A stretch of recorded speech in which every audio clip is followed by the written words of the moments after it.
Hi സുഹൃത്തുക്കളെ, ഞാനിന്നുള്ളത് കല്ലാർകുട്ടി ഡാമിൻ്റെ തൊട്ടു മുകളിലാണ്. അവിടെ ഇപ്പോൾ നിലവിലൊരു പവർ ഹൗസിൻ്റെ പണി നടന്നുകൊണ്ടിരിക്കുകയാണ്.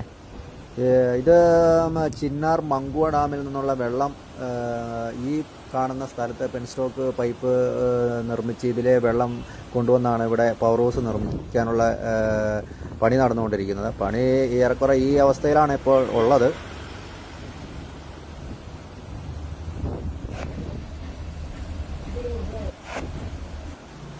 ഇവിടെ നിന്നൊരു 5 കിലോമീറ്റർ താഴെയാണ് നമ്മുടെ പനംകുട്ടി പവർ ഹൗസ് സ്ഥിതി ചെയ്യുന്നത്. ഏറെക്കുറെ ഏതാണ്ട് 77.5 മെഗാവാട്ട് വൈദ്യുതിയാണ് ഈ പനംകുട്ടി പവർ ഹൗസ് ഉത്പാദിപ്പിക്കുന്നത്. ഇത് നേരിമംഗലം ഹൈഡ്രോ ഇലക്ട്രിക് പ്രോജക്റ്റിൻ്റെ കീഴിലുള്ള പവർ ഹൗസാണ്.